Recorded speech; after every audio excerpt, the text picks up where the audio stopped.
Soal selanjutnya,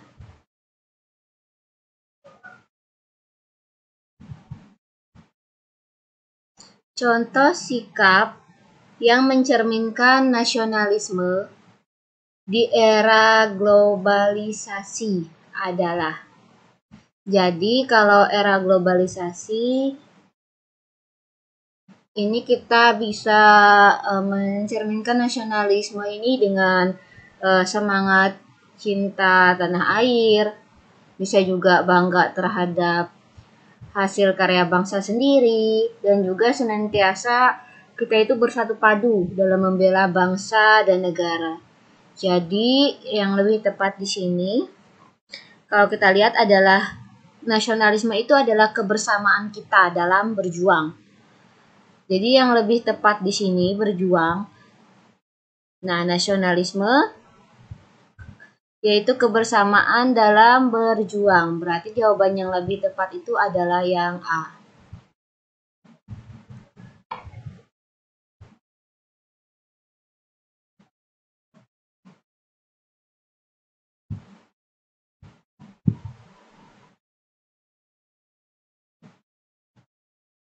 Salah satu kewajiban dari warga negara Indonesia dalam membina ketertiban, yaitu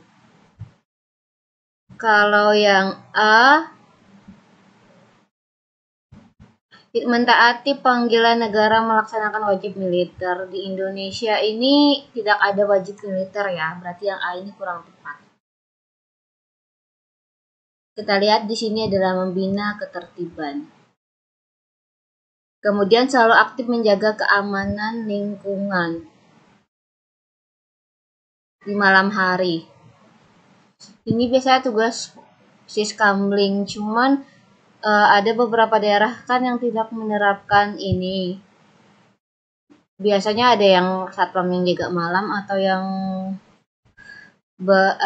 bergilir gitu. Misalnya ada jadwal-jadwal tertentu. Jadi kan kalau kita selalu aktif, ini juga kurang tepat. Kemudian menunaikan kewajiban membayar pajak pada waktunya. Tapi di sini kata kuncinya yaitu membina ketertiban, berarti ini juga kurang tepat.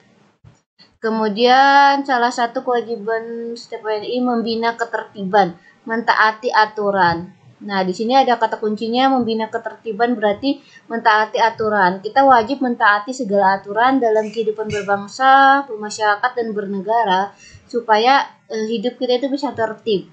Jadi lebih tepat jawabannya itu adalah yang D ini.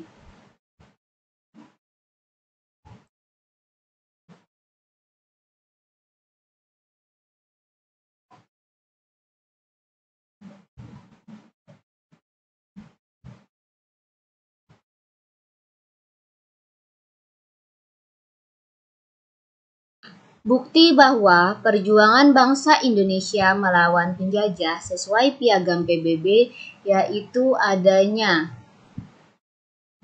asas ... Ada pilihan A, B, C, D, E. Yang A, manusia mempunyai kesamaan dalam hal derajat dan kedudukan. Kalau kita lihat pilihan yang A ini, kita teringat dengan pembukaan Undang-Undang Dasar Negara Republik Indonesia itu ada yang bunyinya seperti ini, bahwa kemerdekaan itu adalah hak segala bangsa. Nah, kalau kemerdekaan adalah hak segala bangsa, berarti salah satu hak asasi manusia itu adalah merdeka. Perjuangan bangsa Indonesia melawan penjajah ada dalam rangka menyamakan kedudukan, harkat, dan juga derajat dengan bangsa-bangsa lain di dunia. Berarti yang A ini udah asasnya manusia mempunyai kesamaan dalam hal derajat dan kedudukannya. Jadi semua manusia itu memiliki kesamaan dalam hal derajat dan kedudukan. Jawabannya A.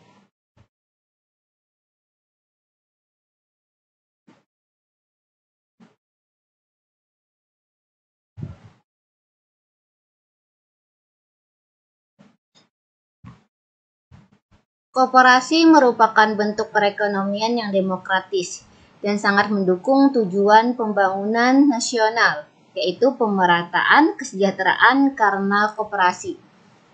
Titik.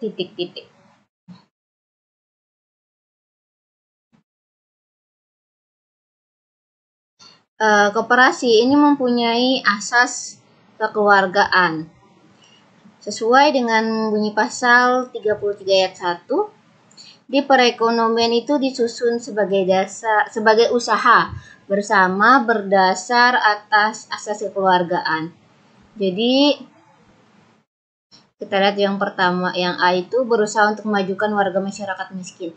Kalau dalam koperasi masih kurang tepat ya, kalau masyarakat miskin ini kan terlalu umum. Koperasi itu biasanya dia memikirkan anggota dari koperasi tersebut. Kemudian ini merupakan bentuk usaha sosial murni, kurang tepat juga. Karena di situ juga ada apa ya? Ada usaha perekonomian juga, jadi nggak semuanya usaha sosial gitu. Yang C, mengutamakan kepentingan bersama para anggota. Nah, jadi yang koperasi itu memang mengutamakan kepentingan bersama para anggota. Jadi yang punya hak dan kewajiban terhadap koperasi itu kan anggotanya.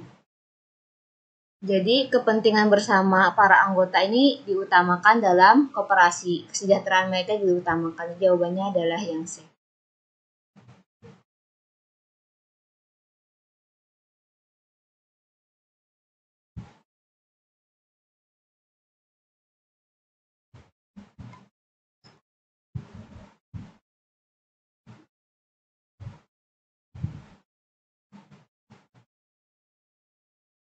Salah satu alasan ketidakpercayaan masyarakat terhadap pemerintah Orde Baru adalah A. Terjadinya perbedaan sosial yang tajam di masyarakat. Ini kurang tepat.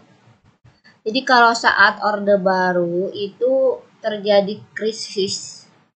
Dan krisisnya itu ada banyak hal yang multidimensi lah istilahnya. Di antara ketidakpercayaan dari masyarakat terhadap Orde Baru itu sudah jadi rahasia, bukan rahasia lagi. Kalau di Orde Baru itu kan banyak KKN, korupsi, kolusi, dan nepotisme yang terjadi pada birokrasi. Berarti kalau gagalnya penanggulangan masalah kemiskinan ini bukan. Jadi pemerintah Orde Baru di sini kata kuncinya lebih ke banyaknya KKN yang memicu krisis moneter. Karena kita tahu bahwa runtuhnya Orde Baru itu kan tahun 1998 dan pada saat itu juga terjadi krisis moneter di Indonesia. Jadi jawaban yang paling mewakili di sini adalah yang C.